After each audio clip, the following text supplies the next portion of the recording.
महाराष्ट्र विधानसभा चुनाव में भारतीय जनता पार्टी भाजपा के नेतृत्व वाले गठबंधन ने जबरदस्त प्रदर्शन करते हुए 288 में से 234 सीटों पर कब्जा जमाया।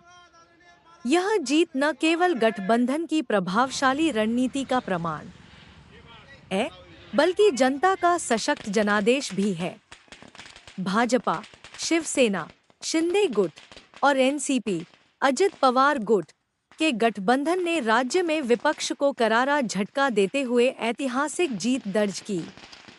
इस सफलता ने राजनीतिक पंडितों की सभी भविष्यवाणियों को गलत साबित कर दिया, जो इस बार मतलब झारखंड और महाराष्ट्र के अंदर में चुनाव हुए, राजस्थान में भी 7 सीटों पे उपचुनाव हुए और महाराष्ट्र के अंदर में जो है इंडिया गठबंधन जो था, आपका एनडीए गठबंधन जो था, उसे जीत प्रचंड जीत हासिल की है। तो क्या शिंदे की क्या भूमिका रहेगी? एक तो क्योंकि उन्होंने आज अभी तुरंत बयान दिया है कि तीनों पार्टियों के जितने भी बड़े नेता हैं वो बैठ के बात करेंगे और महाराष्ट्र में अगला मुख्यमंत्री कौन होगा उस पर डिसाइड किया जाएगा। तो उसके बाद बता दीजिए। जैसा कि चुनाव से पहले भी तय हो गया था कि एनडीए की बैठक में ही तय होगा, संख्या बल के आधार पर ये तय होने की कहीं का बात ही नहीं हुई थी।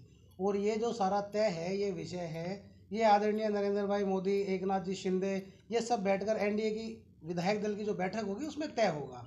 हमारी आस्था और निष्ठा पूर्ण तरीके से भाजपा के साथ है, विचारधारा भाजपा से प्रभावित है। एकनाथ शिंदे साहब भाजपा के साथ 2.5 साल से काम कर रहे हैं और आगे भी ऐसा ही होगा।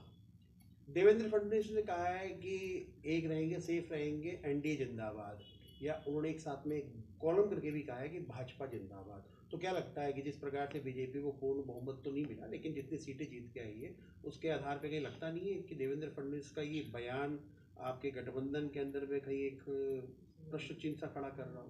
नहीं नहीं, ऐसा कोई प्रश्न चिन्ह नहीं है। शुरू से अंत तक कहीं भी प्रश्न चिन्ह नहीं है और 2.5 साल के पूरे कार्यकाल में कहीं भी ऐसा नहीं लगा कि एकनाथ जी शिंदे और देवेंद्र फडणवीस के बीच में कहीं भी मनमुटाव है। और आज भी दोनों ने निश्चित रूप से बहुत अच्छा प्रदर्शन महाराष्ट्र में किया है और जीत हासिल हुई है और निश्चित ही 26 तारीख को सरकार बनाने का दावा पेश करेंगे। शिवसेना उद्धव गुट की तरफ से बार बार शिंदे गुट को ये कहा जा रहा था ये तो गद्दार है, और चुनाव के बाद में, परिणामों के बाद में भी पता पड़ जाएगा कि किसने गद्दारी करी महाराष्ट्र के साथ, बाला साहब ठाकरे के साथ। और संजय राउत आज रिजल्ट से पहले ये कह गए कि बीजेपी ने और शिवसेना शिंदे गुट ने मिलकर मशीनरी पर कब्जा कर लिया। देखिए, महाराष्ट्र की जनता ने मिलकर तय कर दिया, मोहर लगा दी कि असल गद्दार कौन है। गद्दार की जो परिभाषा थी वो तय कर दी। जो पुत्र अपने पिता की विरासत को नहीं संभाल पाया, महाराष्ट्र की जनता ने आज गद्दार की मोहर लगाकर तय कर दिया कि उद्धव ठाकरे ही असली गद्दार है। एकनाथ शिंदे ने पक्ष प्रमुख आदरणीय बाला साहब ठाकरे की विचारधारा को आगे बढ़ाया और उन्होंने जीत हासिल कर कर दिखाई है जनता को। गद्दार का कोई तबका नहीं है। और एकनाथ शिंदे पहले भी सच्चे शिव सैनिक थे और आज भी सच्चे शिव सैनिक हैं। और संजय राउत का तो कोई स्टैंड ही नहीं है।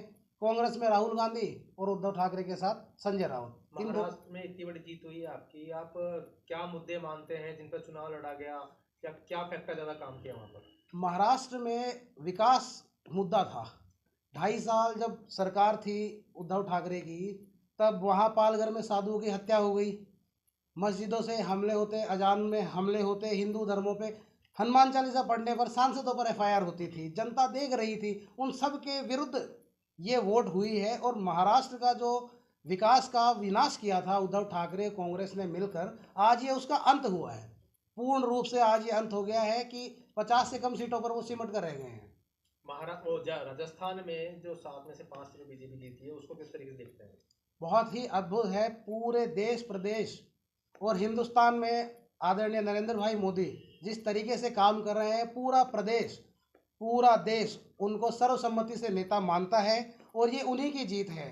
राजस्थान के भावी प्रधानमंत्री जो राजस्थान आए, तब भी उन्होंने ये कहा कि ये प्रदेश अब विकास की गति को रोकेगा नहीं, ऐसे ही चलता रहे। और ये 5 जो विधायक जीत कर आए, ये उसी कड़ी में है। तो इस उपचुनाव के अंदर में शिवसेना ने अपने उम्मीदवार एक भी नहीं उतारे और विधानसभा चुनाव के अंदर में भी नहीं उतारे, तो क्या कारण है?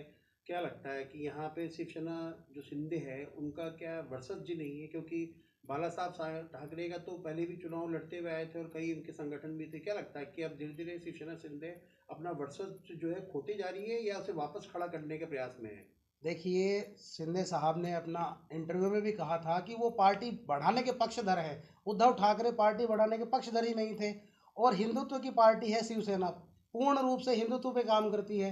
अगर हिंदुत्व को बढ़ाना नहीं होता, हिंदुत्व पूरे हिंदुस्तान में है, जहाँ भी हिंदुत्व है वहाँ शिवसेना है, जहाँ हिंदू के खिलाफ गलत होगा वहाँ पूरे हिंदुस्तान में शिवसेना है।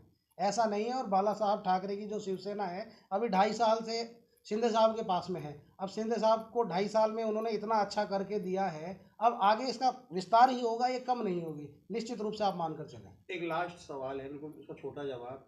अगर गठबंधन के अंदर में अगर मुख्यमंत्री तय नहीं होता है तो क्या लगता है कि जो महाविकास आघाड़ी की जो आपकी सरकार का है उसमें क्या लगता है कि आगे का क्या होगा? क्योंकि अगर शिंदे अगर मुख्यमंत्री पद की डिमांड करते हैं, क्योंकि सेंट्रल गवर्नमेंट में भी उनके 7 सांसद है जो समर्थन दे रहे हैं वहाँ पर, अजीत गुट के भी एक सांसद है जो समर्थन दे रहे हैं, तो क्या लगता है कि आगे भविष्य महाराष्ट्र का कैसा रहेगा अगर मुख्यमंत्री पद नहीं मिलता है? देखिए, आदरणीय शिंदे साहब ने कहा था कि मैं मुख्यमंत्री पद का दावेदार नहीं हूँ। ऐसा कहीं भी उन्होंने नहीं कहा। जब महाराष्ट्र चुनाव में अमित शाह जी आए, उन्होंने भी ये कहा, देवेंद्र भाई फडणवीस ने भी ये कहा। लेकिन अभी अगर ऐसी कोई स्थिति बनती है तब भी भाजपा के साथ ही रहेंगे। कांग्रेस, उद्धव ठाकरे कोई मतलब नहीं है, वो सिर्फ सपने लें। उनका अंत हो चुका है, महाराष्ट्र की जनता ने उनका विराम लगा दिया पूर्ण।